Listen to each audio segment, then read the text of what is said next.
Hello, and thank you for joining us for today's webinar, Digital Learning, a Constructive Approach to Reaching Today's Student. My name is Danny Shapiro, and I'm on the marketing team here at Hawks Learning. Our speaker today is Hawks' very own Laura Brown. Laura has been working as an English content specialist for Hawks Learning for over 3 years. She specializes in developing and editing instruction and managing contributor-centered projects that build and enhance Hawks resources. Prior to working with Hawks, Laura spent 7 years teaching high school English. She taught a variety of writing and literature courses while also working as a tutor.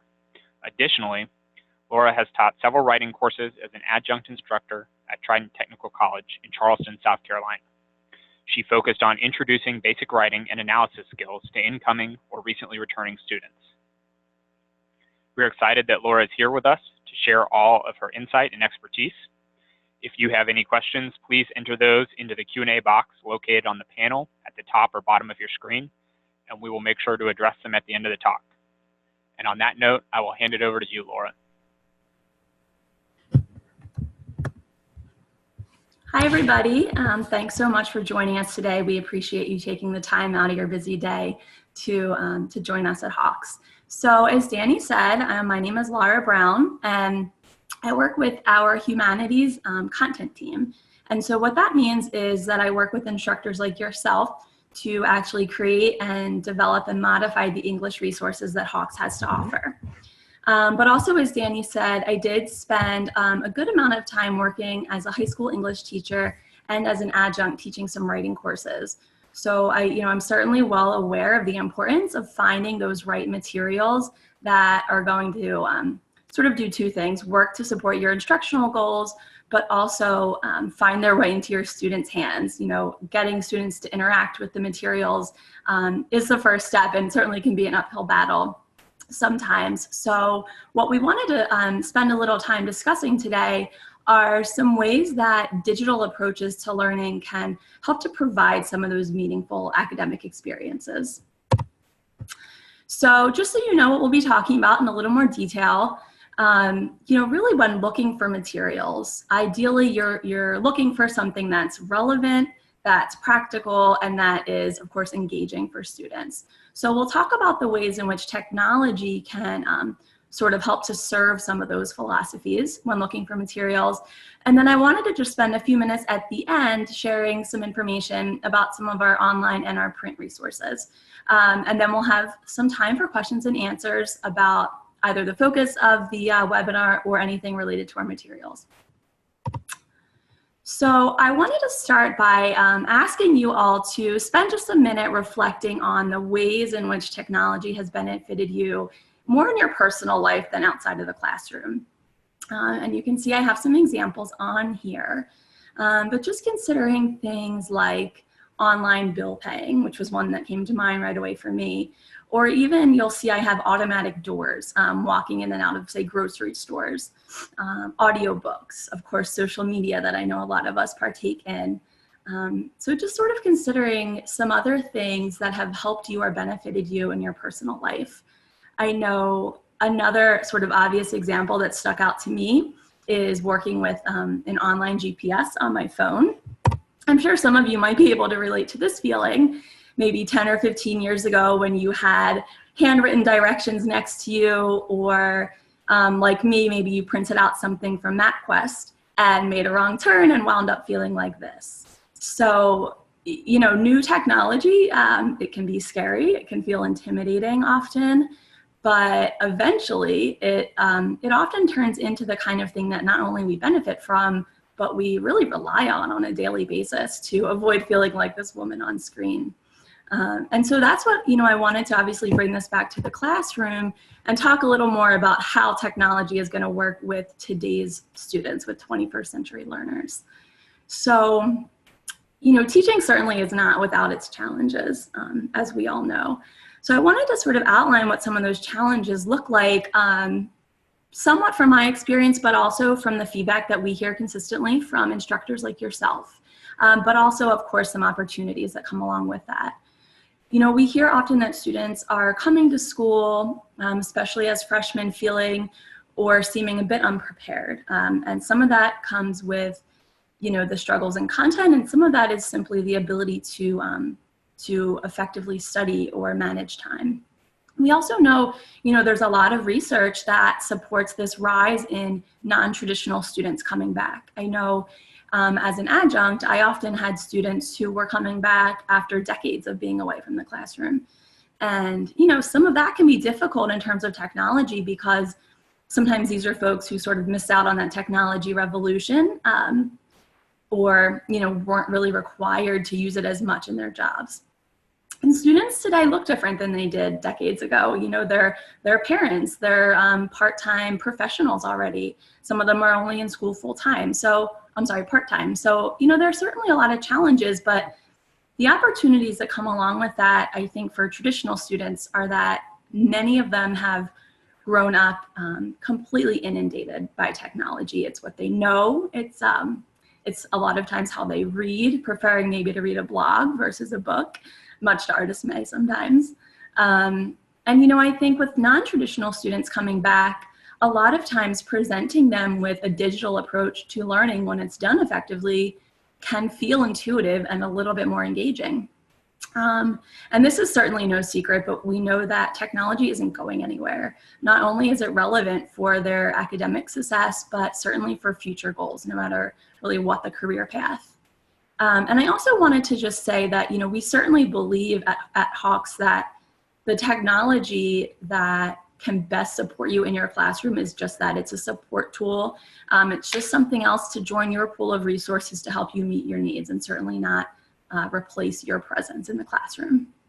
So the question becomes, what does it look like when technology ensures that the learning experience is both student forward and instructor friendly? And we certainly believe that, when used effectively, technology can improve the classroom experience. And again, if it's utilized and created and implemented right, it's going to promote these relevant, practical, and engaging classroom experiences. So we'll talk a bit about relevance. I think this is a tricky one because I know as instructors, we understand that reading and writing and critical thinking are still very relevant to our lives. And that students are often more sharp and more marketable after college when they hone those skills, but it can be difficult as a student to buy into that. Really, as a human being, it's hard to find importance in something without seeing those concrete applications. And so, I feel like integrating some smart forms of technology in the classroom can really help to draw those connections to that meaningful classroom experience. Specifically in relation to current academic success, in relation to the ease of updating content technologically, and relating to, of course, future skills. So I'll talk in detail about each one of these a bit more. In terms of current academic success, students are already asked to interact with technology on a regular basis. And this isn't necessarily just with assignments, but students are registering for classes online or learning to navigate through a learning management system.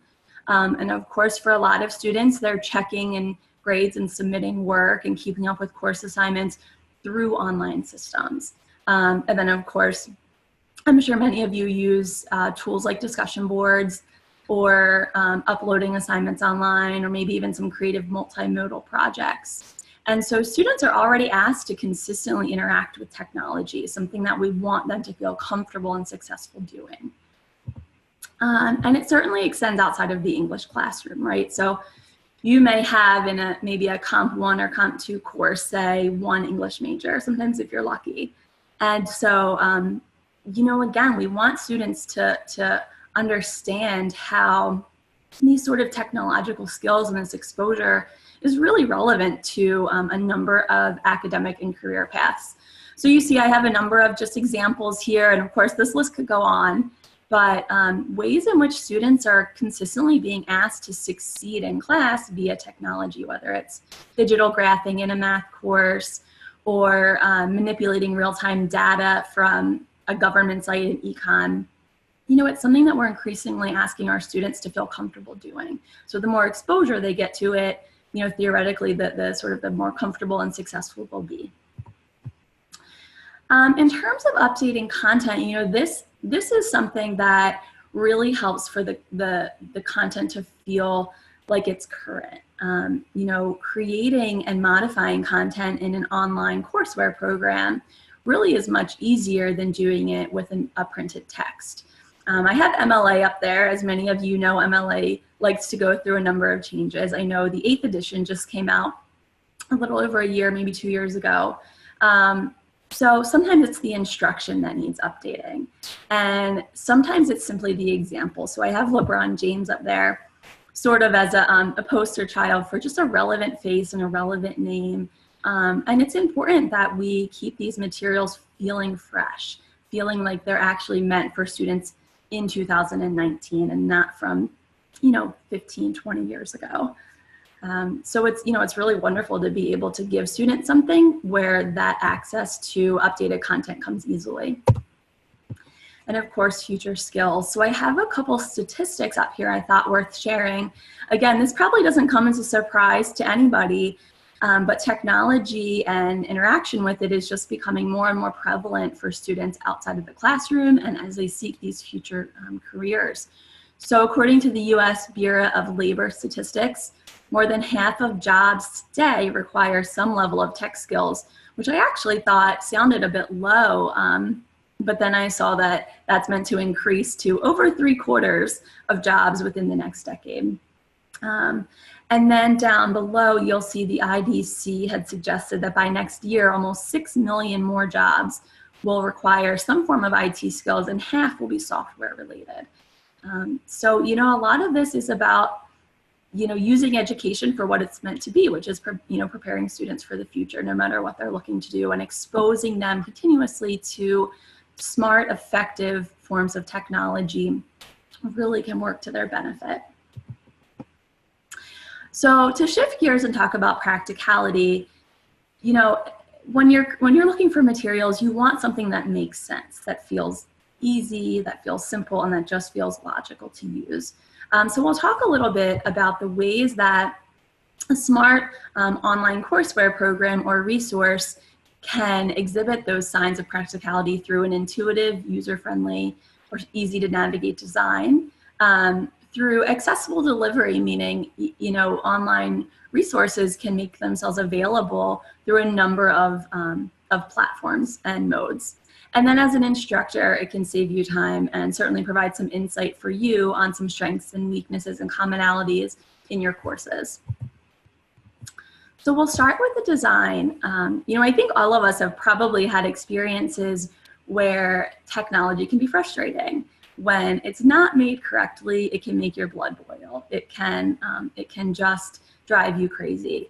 And when you're using it as either an instructor or a student, you absolutely don't want it to be a barrier for learning. It's got to make sense. And so that's what a good online program can do. It can feel effortless and it can move quickly and efficiently for students.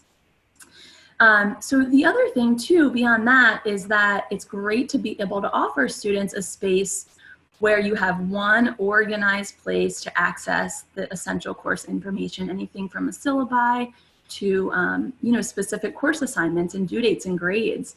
Really what we feel that this does is it promotes that sense of ownership and independence in terms of academic success. So a student doesn't come to class one day or misses something that is said in class, which of course can happen, and they have one space to check in. They have no more excuses. They have access to everything they need in a simple, easy space. So it's practical and it promotes that level of ownership over their success. Again, students are busy. We have a lot of students who are, like I said, parents or part-time employees. And so what's wonderful about online platforms is, again, that often they can be accessible on tablets and cell phones, and not just on computer screens. And so that really helps students to be able to access what they need in a way that they need it, and at a time of day that they need it when you're maybe not available.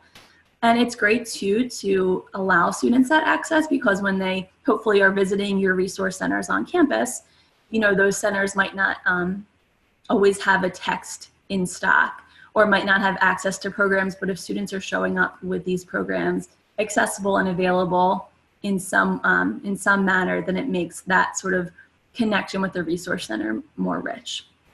And you know, a lot of these good platforms are going to come with some level of strong technical support and customer service.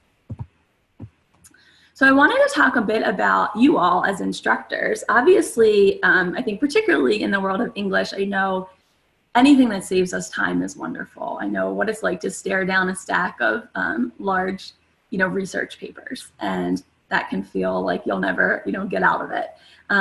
But using a smart online platform can genuinely save some time and help you to reach those traditional and non-traditional students. So some ways that can happen, certainly these platforms allow you to differentiate a little easier. I know that that's sort of a buzzword in education and something that can be quite time consuming to do effectively. But by employing things like diagnostic exams, especially before a course, you're able to allow students to test into or out of, say, content that they either really need to review or maybe they don't need to review. So it's really a nice way to sort of automatically use an online system that'll allow you to target individual students' needs. And then, of course, I'm sure that we have some adjuncts here. I know, and maybe some new instructors. I know a lot of schools work with adjuncts quite often, and so it can really be easy to create an entire course online through a great platform, set up a grade book, and some course customized curriculum options, and easily share that with adjuncts. So that's a huge time saver, both for someone that would train the adjunct and for the adjunct themselves. And a lot of these tools also have wonderful reporting and analytic options. So that certainly just allows you to access some of that sort of the hard numbers and the data that you're frankly maybe not as concerned with in the moment that you're teaching. That's not what you're doing while you're in the classroom. But when you have time out of the classroom, you have that access to get to know students' strengths and weaknesses, and also class strengths and weaknesses, which obviously can really help you target what kind of concepts you focus on when you do have that limited class time. You also have the ability often with these platforms to get a sense of students' study habits. So you can see how long they're spending, say, working through certain content, or working through how many numbers maybe of questions they attempted in a practice section of an assessment before they said, oh, I don't understand it. So it really gets some insight into what's going on with students, and can also obviously help you to tailor some of those conversations that you might have with them in follow-up tutorial sessions or office hours. So that brings us to engagement. And again, here's another buzzword, maybe the ultimate buzzword in education. It's something that's, I think, thrown around a lot, but when it actually is true, it means something. It carries a lot of weight with students.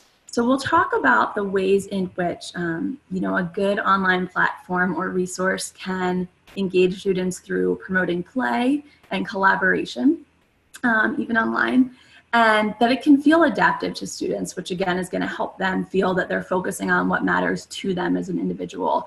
And then lastly, sort of the visual elements that come along with an online resource. I think we probably all know that it's not quite as fun to just read words on a screen as it is to really interact with something and play with something. So a good online platform has the capacity to do that, to be playful, to, unlike a textbook, maybe to include a number of interactive exercises. Students can type, they can print, they can click, they can manipulate as they're learning. Maybe even incorporating some gamification or game-like activities that are sort of like games that, the reality is that's what students are used to. So maybe they are given a number of lives, say, that they have during a practice session, or some sort of a reward online for completing work. And even offering questions with immediate feedback is a wonderful tool. Obviously, that's not something you can do outside of the classroom yourself when you're not with these students, but these platforms can offer iterative and specific feedback that's instant for students and really allows them to feel like they're interacting quickly and effectively with something.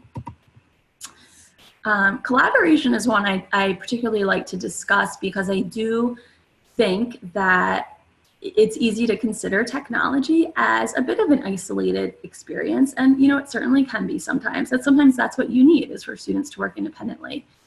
But I think at the same time, it doesn't have to be, not always at least. And I think it can really promote a great level of communication and collaboration, particularly for students who are quiet. You don't need to be in the classroom that long to realize that quiet students don't mean unintelligent students. In fact, it's often those quiet students who we want to shake and encourage to speak up in class and say more once we get to see some of the work and some of their ideas that they actually have.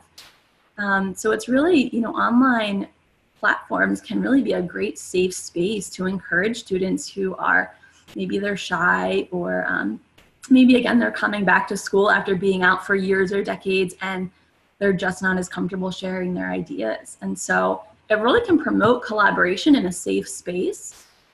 Certainly some peer and writing review platforms are ways that can be done. I'm sure some of you use platforms or programs like this now. You can create peer reviews that are anonymous. And so students don't even know whose sources they're getting, and that can certainly help with comfort. And discussion forums, again, I'm sure a lot of you use, but a great tool to, I use this a lot as an adjunct, just to encourage students to extend conversations outside of the classroom and be thoughtful, and post questions when they're not, sitting in front of you. And, a lot of good platforms too can still suggest group activities, because you might choose to use this kind of a platform in class. And so, a good online program will still offer ways to extend thinking to a discussion or some sort of an activity live in the classroom. This is one that, I know we discussed already momentarily, but I wanted to reiterate this adaptive learning approach. So using things like diagnostics and reports and targeting homework, while it can be practical, it really can certainly be engaging for students. So they're not frustrated wondering why they're repeating, working with content that maybe they studied in high school and successfully, achieved and felt comfortable in. And on the other, flip side of that students aren't banging their head against the wall wondering why they're working with something so challenging when maybe they don't understand some of the fundamental skills first associated with it. So really allowing, students to be met where they are through a good platform can really keep them engaged. And this one might seem obvious, but I wanted to throw in, of course, the visual stimulation associated with a lot of platforms. Again, when done effectively, you'll see instructional videos threaded throughout the lessons. Perhaps students have the ability to watch and listen to concepts being explained as opposed to, simply reading them. And then again, in order to stay relevant and engaging, a lot of great platforms are going to have infographics and informative charts and graphs and photos, just again to help students feel that they're doing more than just looking at words on a screen, which is so very important. So in closing, before we get to our resources, I just wanted to sort of remind us all that, technology, again, it's not going anywhere. It's twofold. It can prepare students for the future, for a number of jobs, no matter what their discipline or career paths. And also it is the future. It's the way that we're moving. And the more we can expose students to successful, effective, and intuitive uses of technology, the better prepared they will be for whatever their futures hold. So that being said, I know I mentioned I wanted to spend just a couple minutes discussing some of our English resources that Hawks has to offer, then we'll have some time for questions. So you'll see these titles here. These are our core English titles, and we, the heart of what we create is certainly these online, certainly technology, these online courseware programs and platforms. And, we feel that the benefits and the pedagogies that I discussed on this webinar really are reflected in what we have to offer. But that's certainly not to say that we don't believe in a good print product. Sometimes, especially for English, it can be important for students to have something in their hands to write with and write on. A lot of instructors that are using, some of these Hawks materials like to have both as a great balance or support piece. So I'll go through some of these offerings briefly. Foundations of English is our integrated reading and writing course that targets like a transitional studies or a developmental level English course. And so you'll see study skills, reading, extensive grammar review, and then a sort of a sentence and paragraph level development of writing. So I'm working up to writing a full essay. And just like a lot of our resources, we have a number of contextualized examples. And we also create them, again, with the help of instructors like yourself, in a really conversational writing style. Partially, I think that helps with the relevance and the engagement. And it just allows students to feel that they're interacting a little bit more with an informal voice. So we found that to be important. So that Foundations of English exists as an online courseware, and then we have these two print products in front of you. These resources work as great supplements, and so our Foundations of English guided notebook is really an extension of the instructional content, where you'll see the content with expanded exercises or activities for students to interact with, again, paper and pencil. And it also promotes great note-taking. Not to mention, it's actually a great way to sort of hold students accountable for actually reading through that instructional content and working with it. And then if you're looking for something that really focuses on grammar, we have this sort of basic grammar workbook that is differentiated by level of difficulty and question type, and really takes a couple different approaches. We have contextualized examples where students are looking for, say, an example of a participle within a sentence, or basic recall questions. And certainly you have the option to decide what you would assign. But those are some of our printed supplement pieces. We also offer an English composition online resource. And so this is going to target more of a standard first year writing course, sometimes Comp 1 and Comp 2, because it is fairly comprehensive. And again, this was created with that idea that, you know, English, especially Comp 1 students are not necessarily English majors, right? So it's really focusing on ways to make English relevant for students, no matter what their discipline. And so we do that in a number of ways. One of the sort of the biggest ways is through a concrete and consistent connection that we make in each lesson for professional, academic, and everyday applications. So students will see a number of ways in which, say, developing a thesis statement or being aware of voice is relevant to so many different avenues in life. Composition, of course, also is going to have a number of writing samples. So you'll see sample essays at the end that are annotated with some instructor notes that sort of help to bring to life in a piece of writing some of the concepts that are covered in the lesson. And then one of our newest resources that we're really excited about is English Comp with an integrated review. And this was created in response to you know, the growing feedback we were hearing about co-requisite models, or courses that were adding, say, a lab or an extra credit of review work with a curriculum or credit level course.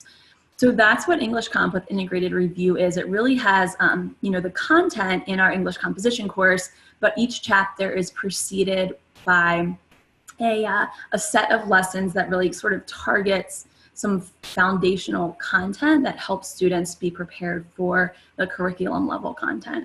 So some of that targeted remediation, and that comes along with a whole study skills chapter in the beginning, as well as some of those contextualized examples and questions. And then just like the guided notebook that I shared for our Foundations of English course, we have one as well for the review content of our English Comp review course. And then the very last thing I'll mention before I hand it over for questions is our reading and writing handbook. So this exists solely as a print resource. And you know, the approach we took to the handbook really also is rooted in relevance. To be honest, we had gotten so much feedback, and you know, something I could relate to as an educator, and maybe some of you can, that handbooks can feel a little off-putting for students. They can sometimes feel antiquated or just far too technical or just large. The font can feel small, so we created something that really is a little bit more modern and clean in its design, that's very straightforward in its examples, easy to use with some clean graphics. And you'll see scattered throughout the handbook, a ton of examples and also exercises that are encouraging students to really write with and on and in that handbook as they're working through it. And really that handbook is going to be applicable to any reading, writing, or research course, that students have throughout their academic paths. So with that, I will hand it over to any questions. And again, feel free if you have any questions or comments you wanted to make about, the heart of our technology discussion, or any questions about the resources as well, particularly from a content perspective, I'd be happy to answer. Okay, thank you so much, Laura. That was great. I want to remind our audience that they can enter those questions into the question and answer box. If you hover your mouse over the top or bottom of your screen, you should be able to go there and pull up that pop-up where you can enter stuff. Laura, I wanted to ask you a little bit if you could elaborate on some of the things that instructors can add into our Learn content. So, we're talking about this digital learning. How does our software allow teachers to go in there and add some of their own stuff to it? Yeah, that's a great question, and can certainly increase the relevance of your particular courses. So there are a number of ways you can customize the curriculum. We have something that we call Learn Screen Notes.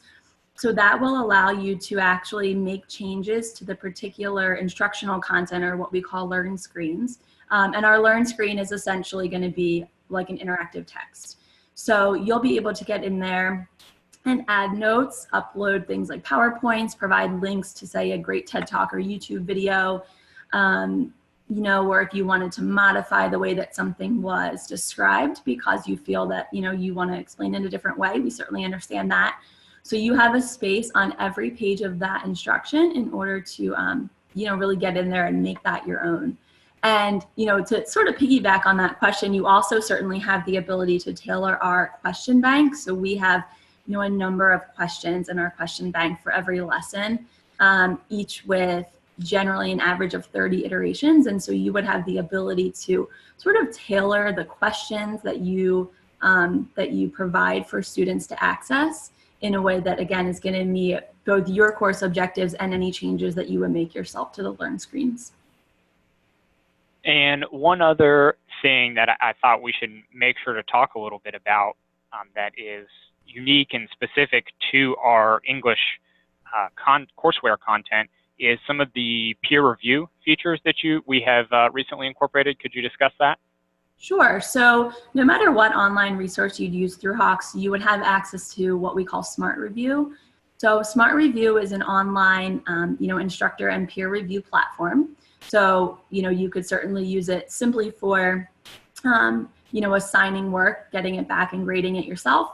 But should you do some peer review work in your class, you could always create an assignment that either anonymously or not, encourages a peer review. And so this platform would allow students to type and submit work, and then say you're doing a peer review, they would have the ability to review, a classmate's work by tagging it with a pre-created set of tags. So all these different concepts that you might cover in your course will be available. They can tag feedback, and they can, of course, add and elaborate on comments, as well as fill out a bit of a rubric, sort of like a continuum scale that you would create that asks them to assess different topics that you might cover, like a thesis statement or grammar or focus, whatever it might be. So again, that's something that would be available and included should you be interested in using any sort of online resource with us. And Molly has a question about the peer review here. She's asking, is that peer review only anonymous to students, or can instructors see who is peer reviewing whom? Yeah, great question. So as an instructor, it's never anonymous. Obviously, you can actually have the ability with Smart Review to give a grade and an assessment to the quality of a peer review. So you would certainly know which student is reviewing which student's work, and certainly give the student feedback about the ability or the sort of the effort that they put toward reviewing another student's work. But you can make, again, just between students, you can make that anonymous. You can also choose not to, and so that's totally up to you. Okay, thank you. Well, we are running up against the end of our time limit, I do want to remind the audience that let's say you think of a question later, you have something regarding our materials or something about this presentation, please feel free to email us at marketing@hawkslearning.com, and we will answer your question or get that over to Laura so she can get back to you and answer your question. Laura, I want to thank you again for your presentation today. Thank all of our audience members for attending.